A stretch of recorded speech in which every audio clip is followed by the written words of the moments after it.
Mr. Speaker, I move to recognize Representative Robert Ace Barbers, Chairperson of the Committee on Dangerous Drugs, for his sponsorship speech. The Honorable Ace Barbers is recognized to deliver his speech. Thank you, Mr. Speaker. Thank you, Majority Leader. Mr. Speaker, esteemed colleagues and distinguished guests, it is my honor and privilege to stand before this august body to present the progress report of the Joint Committees on Dangerous Drugs, Public Order and Safety, Public Accounts, and Human Rights, or what is now popularly known as the Quad Committee. This report is not merely an account of our work, Mr. Speaker. It is a solemn commitment to uncovering the truth, upholding justice, and crafting meaningful legislative solutions to address the scourges of illegal drug proliferation, unlawful land acquisition by foreigners, crimes linked to Philippine offshore gaming operators or POGOs, and extrajudicial killings. The formation of the Quad Committee was inevitable. The House of Representatives, under the leadership of Speaker Martin Romualdez, recognized the complexities of these issues required a united and comprehensive approach. Thus, through House Resolution number 1880, the Quad Committee was brought to life. What began as a separate investigations by individual committees soon uncovered a web of interconnections, a Pandora's box of crimes and abuses that tested the very foundations of our institutions. One of the most alarming discoveries stemmed from a routine investigation into the 3.9 billion drug bust in San Jose Malino, Mexico, Pampanga. The probe unearthed the illicit operations of Empire 999, a company owned by foreign nationals masquerading as Filipino citizens. This led to the revelations of massive illegal land acquisitions involving hundreds of hectares of agricultural lands in direct violation of our Constitution. It further exposed suspicious ties between local government officials and foreign syndicates, pointing to corruption and systemic exploitation. Mr. Speaker, our inquiry delved deeper into the operations of these entities and uncovered an even more sinister reality: their connections to the illegal drug trade and organized crime activities facilitated by POGOs. What was initially presented as a revenue-generating industry has instead become a breeding ground for illegal activities such as human trafficking, money laundering, investment scams, cybercrimes, and even murder.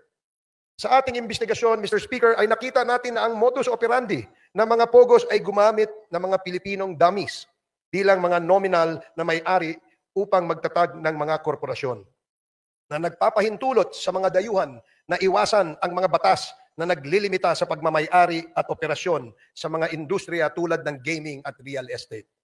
Ang mga korporasyong ito ay may mga magkakaugnay na layers upang itago ang tunay na pinagmulan ng pondo at pagkakakilanlan ng mga operators na nagpapahirap sa mga otoridad na masubaybayan ang mga iligal na mga aktibidad.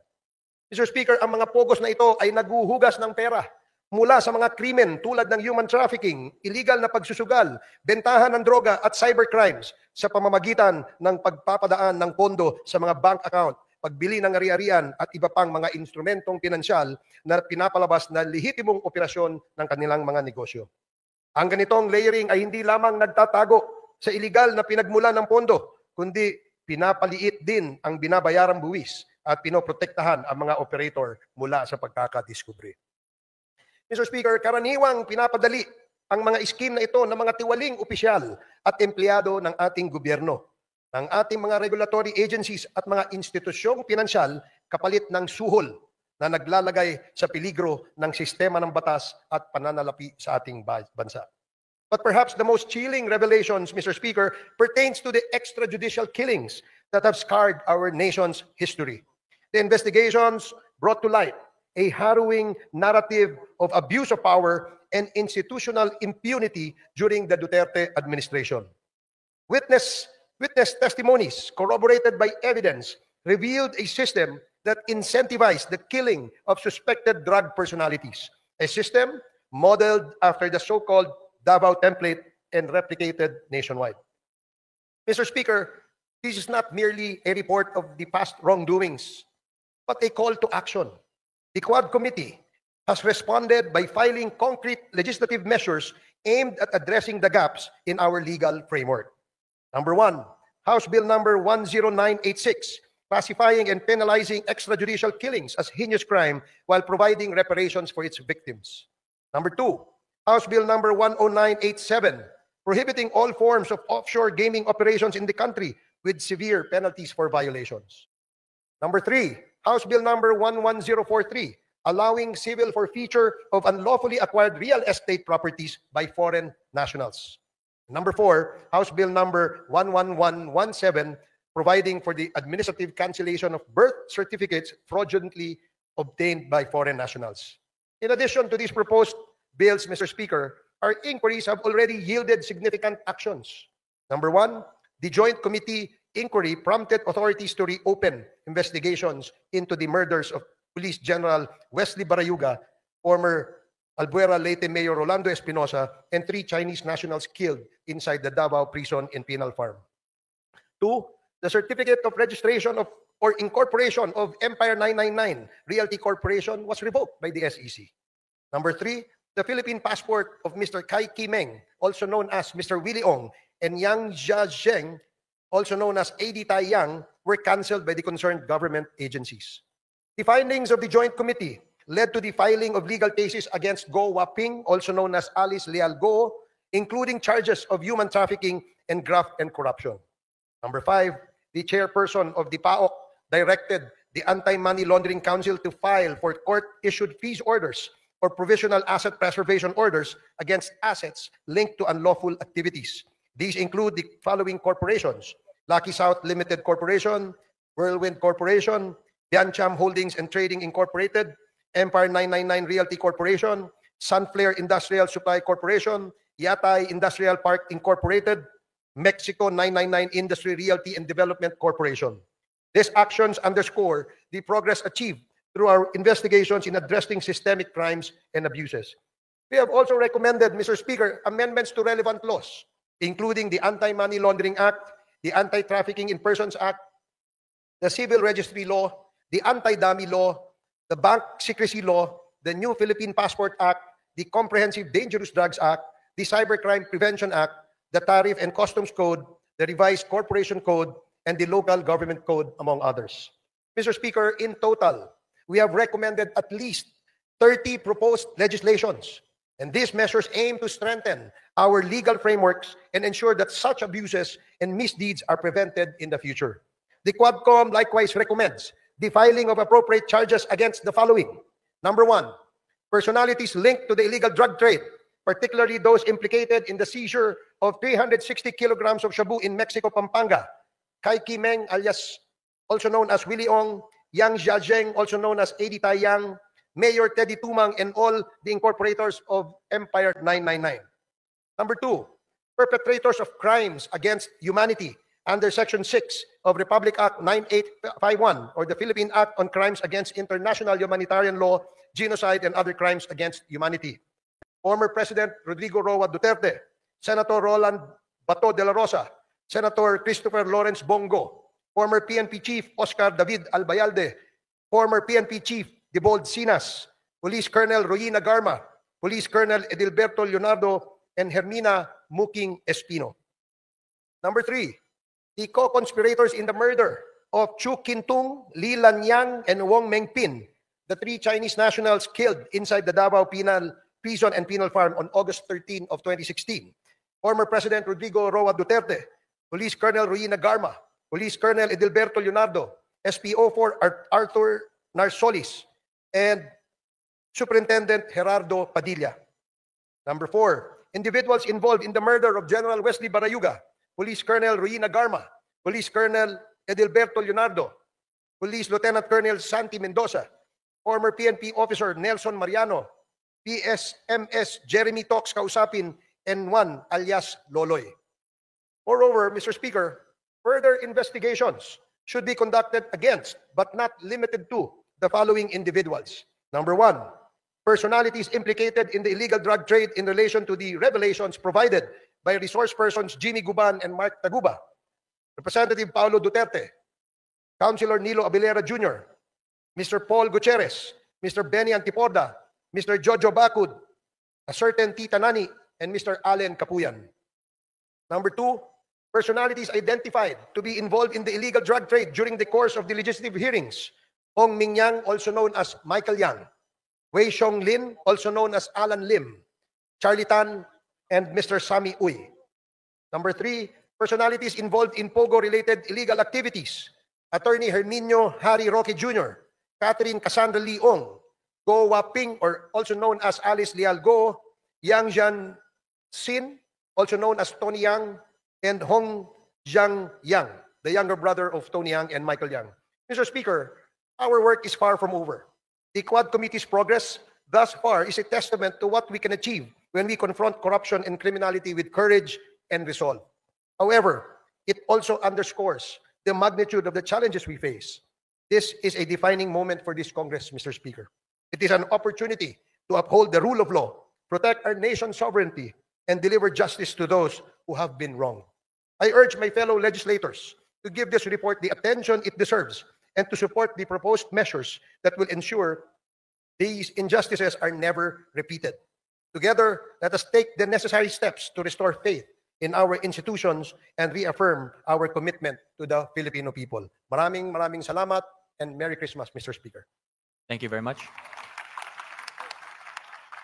Majority Leader. Mr. Speaker, I move to recognize Representative Bienvenido M. Abante Jr., Chairperson of the Committee on Human Rights, to deliver his sponsorship speech. The Honorable Abante is recognized to deliver his sponsorship speech. Thank you, Mr. Speaker.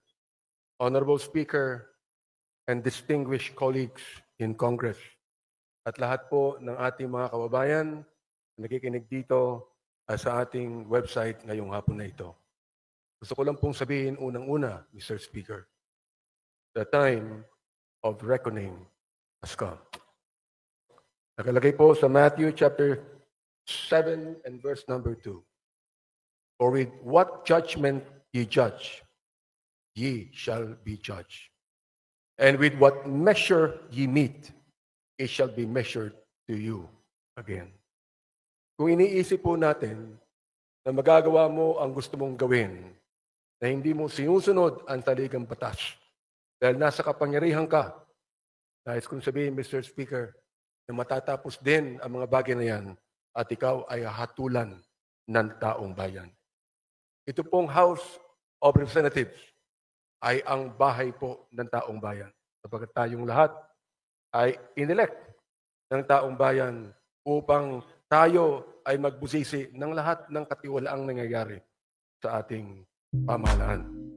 I consider this a divine blessing to be able to rise today as the chair of the House Committee on Human Rights and co-chair of the Quad Committee to share the initial findings and recommendations of our inquiry, particularly into the extrajudicial killings that occurred during the previous administration's war on drugs. Inuulit ko po, Mr. Speaker, kakampi ako ng dating administrasyon kapag pinag-uusapan po ang pag-alis ng droga sa ating bansa. Sinabi ko po ito sa ating dating Pangulo. Ang hindi ko lang maintindihan kung bakit kinakailangan merong mapatay na more than 30,000 people upang mawala ang drugs na ito. Nawala ba ang drugs? Hindi. Nandun pa rin, Mr. Speaker. Indeed, there is a season for everything and a time for every purpose under the heaven, as made clear by the Lord in chapter 3 of the book of Ecclesiastes. This is the most opportune time for the Joint Committee on Dangerous Drugs, Public Order and Safety, Public Accounts, and the Committee on Human Rights to present to you a progress report on our inquiry in aid of legislation. After 13 rigorous and thorough hearings of the so-called Quad Committee, we are confident that we have gathered substantial findings backed by competent evidence to make the requisite recommendations to this legislative body and to the appropriate government agencies for appropriate and decisive action. There was systematic violation of human rights and blatant disregard of due process. The deep probe into the extrajudicial killings, or AGKs, that occurred during the administration of former President Rodrigo Roa Duterte's war on drugs yielded a far deeper tragedy into the lives of the Filipino people rather than the protection and preservation thereof that it was heralded to accomplish. The numbers, Mr. Speaker and my dear colleagues, speak the scary truth. According to data from the Philippine National Police from July 1, 2016 to June 30 of 2022, 7,640 individuals were killed in official police operations. Of these documented deaths, 7,173 were drug pushers, 440 were drug users that should have been rehabilitated, not killed, and only 21 were drug lords. Mr. Speaker, from as far back as May 15, 2024, when my committee started digging into the EJ case, we had been presented with multiple reports indicating that there had been massive nationwide drug-related killings within the period July 2016 to June 2022. The killings were classified either as police operations or perpetrated by unknown perpetrators, which is no different from the Sinaloa type of killings in Latin America, which were notorious at the time, the drug cartel in Latin America. The 2017 year-end accomplishment report of the Duterte administration highlighted as key accomplishment, my dear Speaker, the deaths of 3,967 drug personalities and 16,355 homicide cases under investigation as of 30 September 2017. The PNP reported that there was a total of 7,640 illegal drug suspects who died in police operations, 2,053 of which were recorded in the first 6 months of the Duterte presidency from July to December 2016. No less than the United Nations Office of the High Commissioner for Human Rights noted that there were at least 8,663 drug-related killings as of February of 2019, while academic research, the HUS project of the Third World Studies, University of the Philippines, gathered around 5,348 recorded deaths. The Free Legal Assistance Group cited unassailable data in a Supreme Court and Bank extended resolution that indicated that the Duterte administration's anti-drug war from July 1, 2016 to November 27, 2017 recorded a staggering total of 20,322 deaths, or a daily average of 39.46 deaths. Mr. Speaker and my dear colleagues, was the war on drugs truly aimed at dismantling the drug syndicates and put an end to this illegal and immoral trade? Or was it an all-out assault on the poor and vulnerable to cover up the former? Gusto ba talaga nitong durugin ang mga drug lords at ang illegal drug industry, o durugin lamang ang mga mahihirap upang pagtakpan ang mga may kinalaman o kaugnayan sa problemang ito? Clearly, the war on drugs, while touted as the formidable solution to the country's drug menace, had resulted in the systematic violation of our constitutional rights to life, human dignity, and due process. Ang sagradong buhay na tanging bigay ng poong may kapal ay hindi kailanman dapat pawiin ng sinuman. Ang sabi po ng Diyos, thou shalt not kill. But the war on drugs resonated a policy of kill, kill, kill. As the former president has always said, shoot them dead. The role of leadership in a culture of impunity. How did we get here? Paano ito nangyari? One cannot look at all the evidence and not come to this credible and undeniable conclusion that former President Rodrigo Roa Duterte's public pronouncements encouraged, facilitated, and normalized the killings and emboldened some of our policemen who are supposed to be the protectors of the people to carry out the same. His release of unverified narco lists further exacerbated the violence as individuals were targeted based on flawed, inconsistent, and malicious information. Isa sa mga biktima nito, si former Iloilo City Mayor Jed Patrick Mabilog. In 2014, then Mayor Mabilog was named as I quote, top 5 best and outstanding mayors in the world. In the 2014 World Mayor Awards, mula sa short list ng best mayors in the world na isama sa drug list ni Pangulong Duterte, nasira ang pangalan ni Mayor Mabilog. He was forced to relocate himself and his family to a foreign land, and he was threatened with death, all because of unverified, unreliable lists. We discovered, Mr. Speaker and my dear colleagues, that the previous administration's war on drugs was fueled by a perverse reward system that incentivized extrajudicial killings under what we now know as the Davao model. Ano ang Davao model? Under this system, police officers were given monetary rewards for killing drug suspects, transforming the duty of law enforcement from a system driven by justice into a system driven by bounties. Testimonies from Police Lieutenant Colonel Jovi Espinido, Police Colonel Ruyima Garma, and other officials confirmed the existence of this system. Malinaw ang testimonya nila. Salapi ng sagradong buhay, Mr. Speaker. In a civilized society that upholds the rule of law and due process, there is no rhyme or reason for such diabolical attacks on the sanctity of life on every human being. But it was President Duterte himself who provided the legal cover for those killings.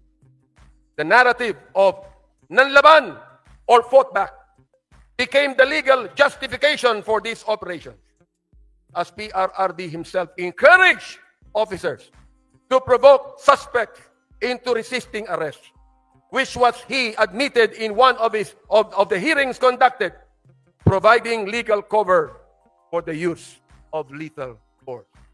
That's the reason why I even asked the question to our former president, was your policy a personal policy, or was it based upon the Constitution?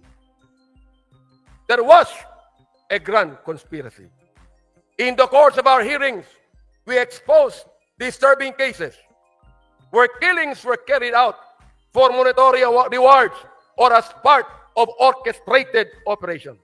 First, the 3 Chinese nationals and convicted drug lords, Chu Kin-tung, Li Lanyang, and Wong Mengpin, were killed under orders for a payment of 1 million pesos per person. During our hearings, person deprived of liberty, Leopoldo Tan, testified that former President Duterte personally congratulated officials involved, saying, and I quote, "Congrats, Superintendent Padilla, job well done."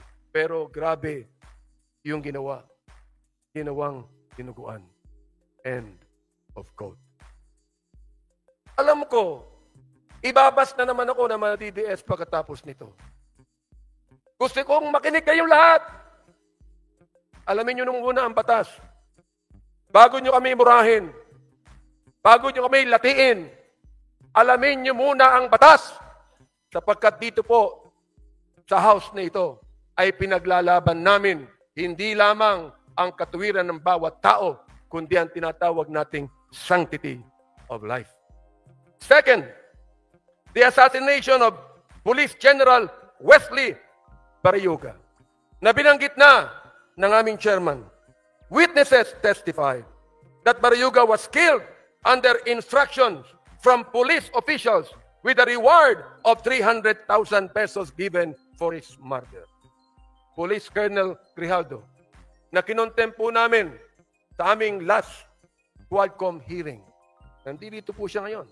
Maaaring narinig niya Anong ginawa niya nung siya ang chief of police ng Mandaluyong City?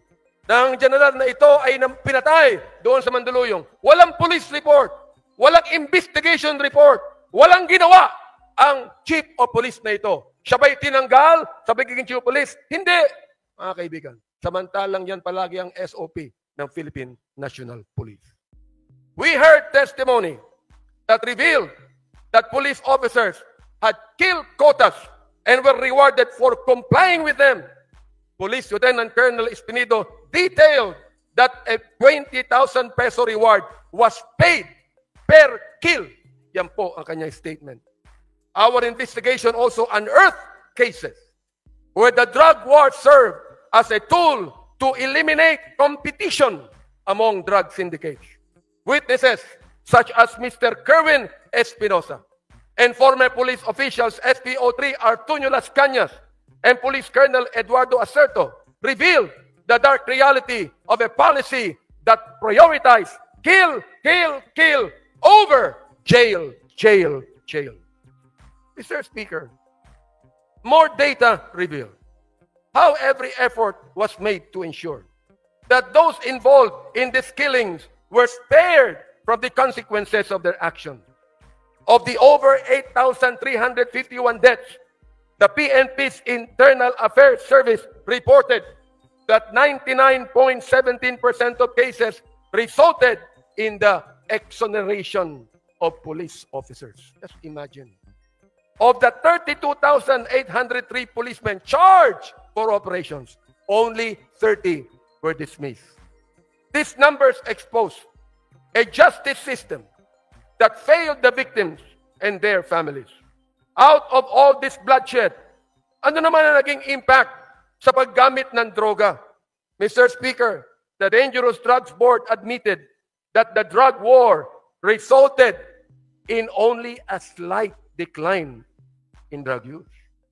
The figure of 4 million drug users that former President Duterte cited at the start of his term had no verified basis.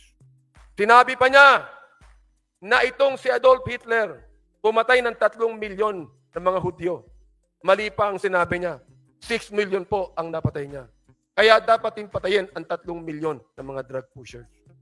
Ganun po ba ang dapat katawiran ng isang pangulo ng isang democratic country?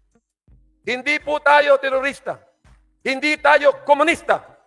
Hindi tayo diktadorya. Tayo po ay demokrasya.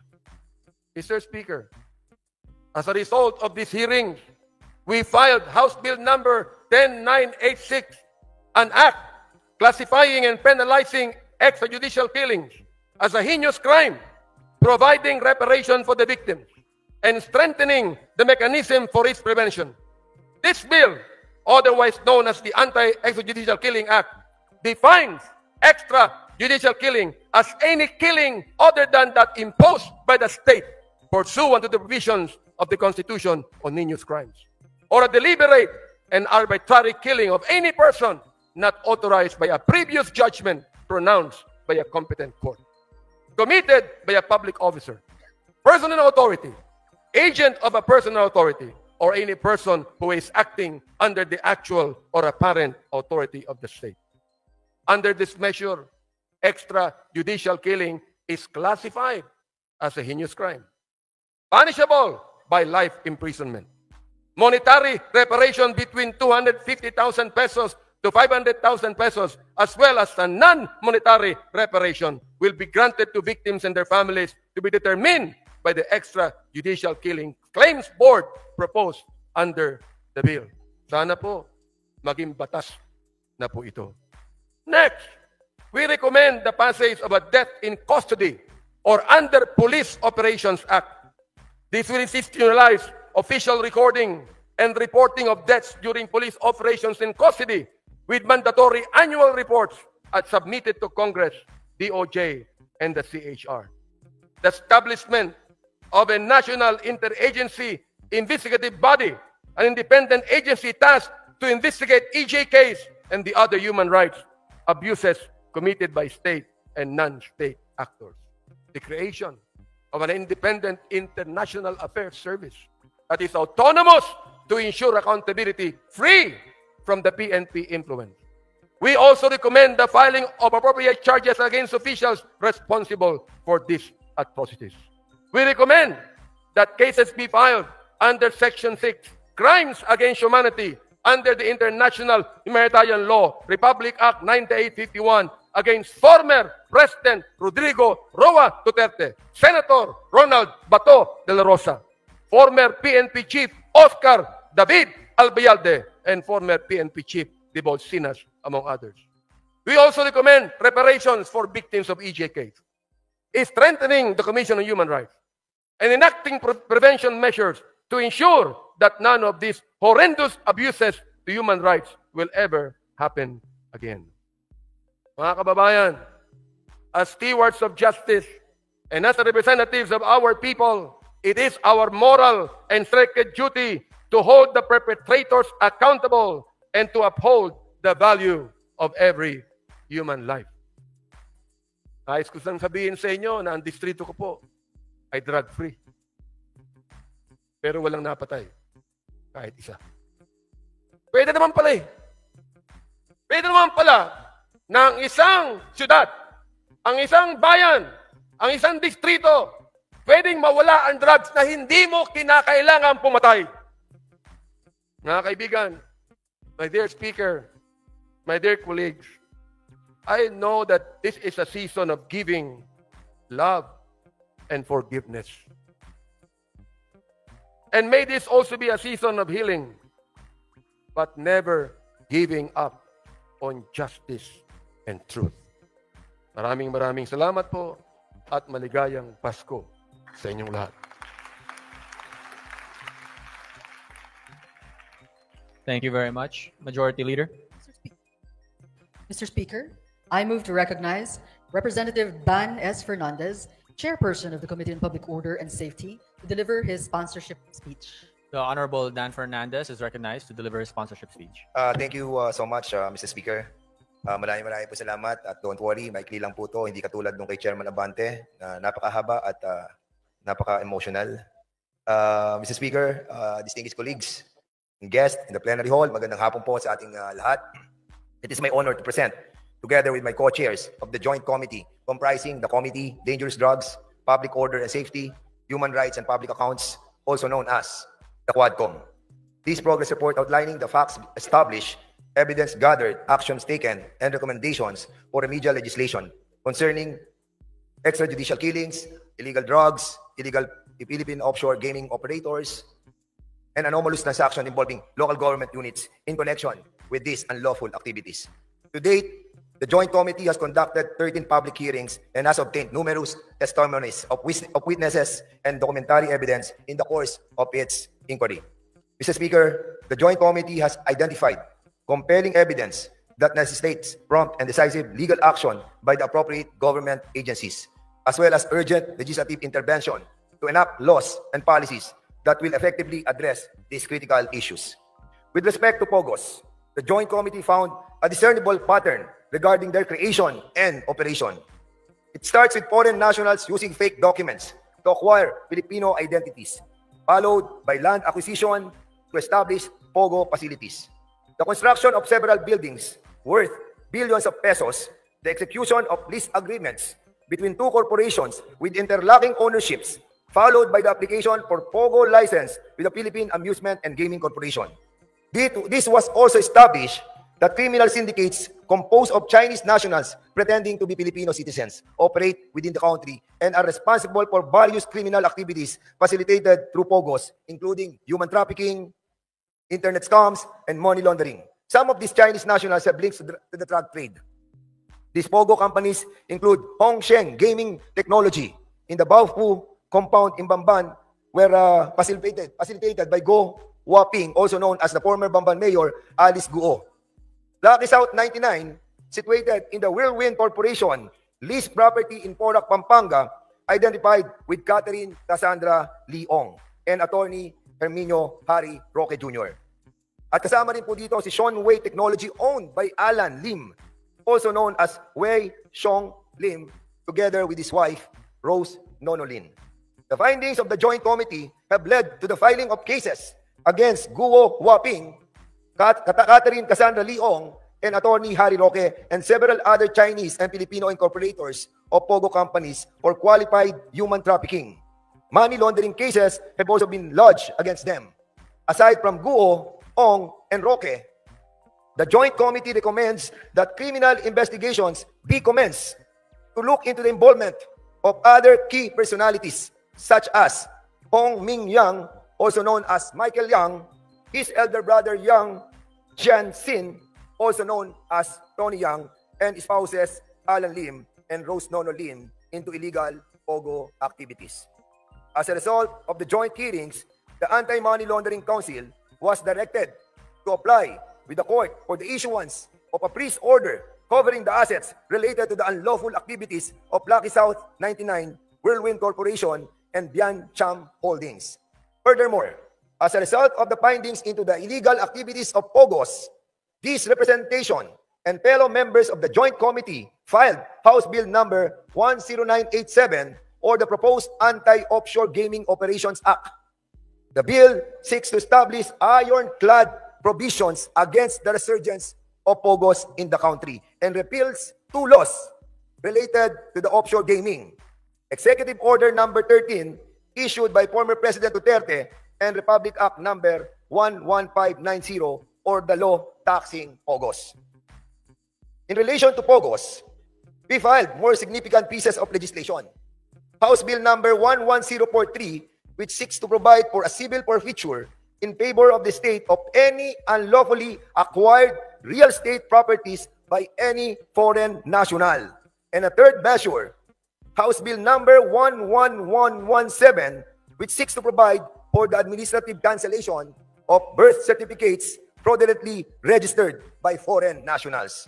The Joint Committee has recommended several other remedial legislations, including the following: Amendment to Republic Act number 9487, further amending Presidential Decree number 1869, otherwise known as the Charter of the Philippine Amusement and Gaming Corporation, so that PAGCOR shall have the exclusive authority to authorize, license, and regulate games of chance. Number 2, Amendment to Republic Act number 10175, or the Cybercrime Prevention Act of 2012 to expand the definition of service providers, widen the scope of offenses, and strengthen the Cybercrime Investigation and Coordinating Center. Number 3, Amendment to Republic Act number 10591, or the Comprehensive Firearms and Ammunition Regulation Act, to provide stiffer penalties for the illegal transfer or registration of firearms. Number 4, amendments to Republic Act number 11055, or the Philippine Identification System Act, to impose stiffer penalties for the willful falsification or sale of fake PLC's IDs. Number 5, amendment to Republic Act number 11934, or the Subscriber Identity Module Registration Act, to limit the number of blank SIM cards that are sold to resellers, or to require the reactivation of SIM cards that are sold in bulk quantities. And lastly, amendment to the Charter of the PBDEC Industrial Authority, to empower the corporation to fully exercise its visitorial and inspection powers over all locators and service providers operating inside the industrial state located in the municipalities of Tagoloan and Villanueva in Misamis Oriental.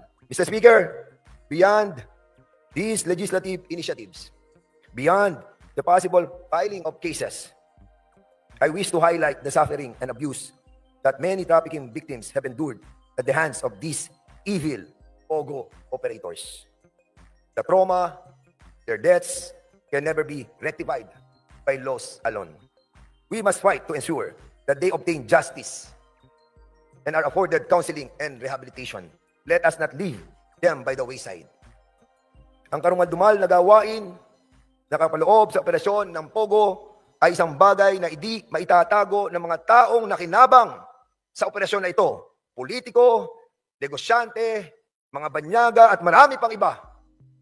Itago man, pilit man, ay kusa namang ilalabas ng tadhana ang katotohanan kung ano ang dilim sa likod ng operasyon ng sugal na ito na sumisira sa kaayusan at imahe ng ating bansa.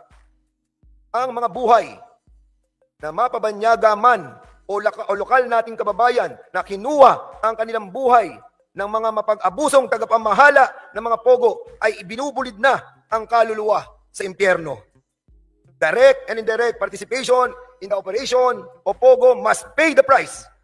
Di po pwede nakalimutan na natin ang nakaraan at mag-move forward na tayo. We hope that the Executive Department, Mr. Speaker, through our President, Ferdinand Bongbong Marcos, will give justice to the families of the innocent people who are all victimized by these greedy crooks whose sole objective was to enrich themselves with pogo money. Tapos na po ang mapag-abuso na kalakaran sa operasyon ng pogo. We are in the process of cleaning and wiping out the remnants of a bad memory that will linger in the minds of our people. We must strive to bring back to our country the respect that was lost due to the legalization of the pogo operations, and tell the whole world that this tiny nation that is living in peace and harmony has fought and won against the corruption, the atrocities, and the evilness of pogo. Finally, Mr. Speaker, we offer this progress report to our countrymen, many of whom have tirelessly followed our hearings and have placed their trust in the Quadcom. Taus-puso po ang aming pasasalamat sa inyong walang sawang pagsubaybay, sa inyong buong suporta at tiwala. We stand with you in the pursuit of truth and justice. Maraming salamat po. Thank you very much. Majority Leader. Mr. Speaker, I move to recognize Representative Joseph Stephen Carapzas Paduano, Chairperson of the Committee on Public Accounts, to deliver his sponsorship speech. Representative Paduano is recognized to deliver his sponsorship speech. Thank you, Mr. Speaker. Thank you, Majority Floor Leader. Mr. Speaker, my dear colleagues, ladies and gentlemen, good afternoon. Mr. Speaker, before I proceed, once again, let me remind my co-chair, Chairman Abante and Chairman Dan Fernandez, for not once again following our agreement, for not exceeding at least the maximum 10 minutes in their speech. Mr. Speaker, at the outset, I would like to express my gratitude to the leadership for allowing me to be a part of this endeavor, which I believe will greatly contribute to the nation. It is truly a great privilege to serve the country. The Joint Committee has conducted 13 public hearings and has obtained numerous testimonies of witnesses and documentary evidence in the course of its inquiry. After a thorough review of the pertinent information within each possession, the Joint Committee has identified compelling evidence that necessitates prompt and decisive legal action. On the part of the Committee on Public Accounts, this began with this investigation into the anomalous property transactions in Mexico, Pampanga, particularly those involving former Mayor Teddy Tumang and his assistant, Mr. Roy Gomez. It is now still at large because of the contempt order coming from my committee. The name of a certain Eddie Tayang surfaced, who sold land to the municipality of Mexico, Pampanga, at artificially inflated prices. In collusion with the local officials, Mr. Yang purchased agricultural land, then had it reclassified as commercial, industrial, to increase its value despite lacking the necessary legal requirements. To give you an idea, Mr. Speaker, the parcel measures 10,000 square meters as the lot was classified as agricultural at the time Mr. Yang acquisition. Its price per square meter was approximately 300 pesos, consistent with the prevailing rates for agricultural land in the area. With the lot reclassified as industrial, Mr. Yang sold it to the municipality for 29,500,000 pesos or 2,700 pesos per square meter. This is why we investigated this issue and discovered that this has long been a modus operandi within agricultural lands are classified without following the proper process. In our investigation, Mr. Speaker, we summoned Mr. Tayang and he claimed to be a legitimate businessman and a natural-born Filipino. However, when we asked him for documents, he was unable to provide any documents and eventually stopped attending the hearings. With the assistance of various government agencies, we later discovered that Mr. Yang held a Chinese passport under the name Jia Jingyang. This is where a suspicion began that there are Chinese nationals who falsified their citizenship in order to purchase land and establish businesses in the Philippines. Eventually, we proved that we are not mistaken. The Committee on Public Accounts investigation into Mr. Teddy Yang, Mr. Roy Gomez, and the former Mayor Teddy Tumang uncovered a network of illicit activities that pose a significant threat to our national security and economy. Additional investigation have linked Mr. Yang to Mr. Willie Ong as suspected drug trafficker. In 2023, a warehouse located in Mexico, Pampanga was raided, resulting in the seizure of approximately 3.6 billion worth of shabu. This warehouse belongs to Empire 999, and the land where the drug warehouse was constructed was previously owned by the Tumang family. Records from the Land Registration Authority reveal that Ong, Tayang, and Empire 999 have acquired at least 320 land holdings across the country in violation of the constitutional limitation on land ownership. Mr. Speaker, former Mayor Teddy Tumang admitted meeting with Mr. Tayang several times and even went to China together for a business trip. Mayor Tumang likewise admitted knowing personally suspected drug lord Tai Kiming aka Willie Ong. Relevantly, the Anti-Money Laundering Council confirmed that Willie Ong and Mayor Teddy Tumang, through his company, the Morning Sun Industries, have conducted financial transactions with each other. Mr. Speaker, this is just the tip of the iceberg, as we have received numerous reports of similar cases happening across the country. The tactic involves falsifying Filipino citizenship to purchase land and establish businesses with these individuals, holding influence over certain local politicians who have sold their integrity to these illegal Chinese nationals. Because of the aforementioned findings, the Joint Committee came up with several remedial legislation to address the issues, and namely House Bill number 11040 and House Bill 11117, as mentioned by Chairman Ace Barbers. These bills are vital in addressing the growing threat posed by influx of foreign nationals involved in illegal activities, including those connected to the POGO industry and other forms of corruption. Through these legislative measures, we intend to strengthen our national security, uphold the integrity of our citizenship laws, and protect the Filipino people and our land from unlawful foreign influence. In conclusion, Mr. Speaker, I urge the members of this esteemed body to fully support these measures, and as they offer essential steps towards securing our national sovereignty, protecting our land resources, and ensuring the integrity of our citizenship laws. By enacting these measures, we take a strong stand against exploitation of our systems by foreign nationals and criminals, and we create lasting solutions to safeguard the interests of the Filipino people. Let us work together to protect our sovereignty, uphold justice, and strengthen the rule of law for the benefit of the future generation. Before I end, Mr. Speaker, once again, let me stress, for Chairman Barbers and myself, we are not running anymore in this forthcoming election. Ano po ang para sa amin? This is all about for the love of country, to protect the future generations. Kaya po, ang panawagan, tuloy ang Quadcom, tuloy ang laban. Maraming salamat po. Thank you very much. Majority Leader. Mr. Speaker, I move for the adoption of the findings and recommendations as contained in the progress report submitted by the Quadcom. There is a motion to adopt the findings and recommendations as contained in the progress report submitted by the Quadcom. Is there any objection? Chair hears none. The motion is approved. Majority Leader.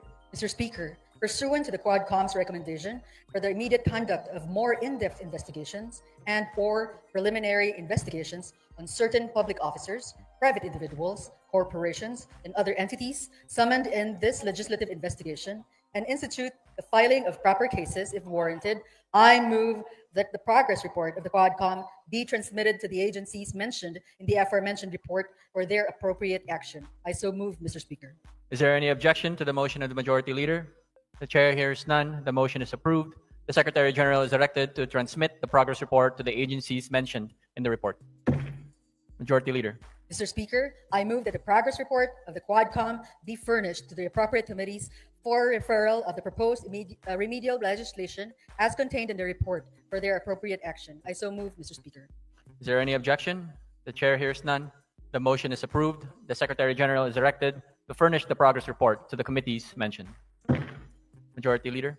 Mr. Speaker, considering that the Quadcom have not terminated its hearings on the subject, the progress report is without prejudice to its submission of a committee report containing additional findings and recommendations.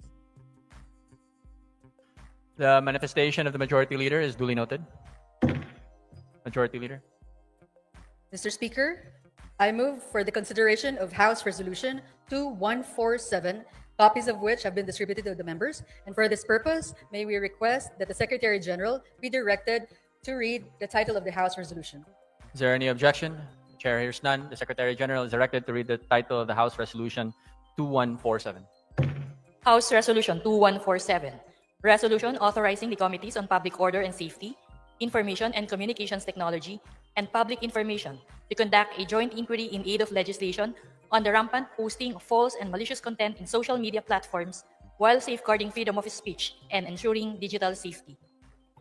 Majority Leader. Mr. Speaker, I move to adopt House Resolution 2147. There is a motion to adopt House Resolution 2147. All those in favor, please say aye. All those against, say nay. The ayes have it. House Resolution number 2147 is hereby adopted. Majority Leader. Mr. Speaker, I move that we suspend session for a few minutes. Session is suspended.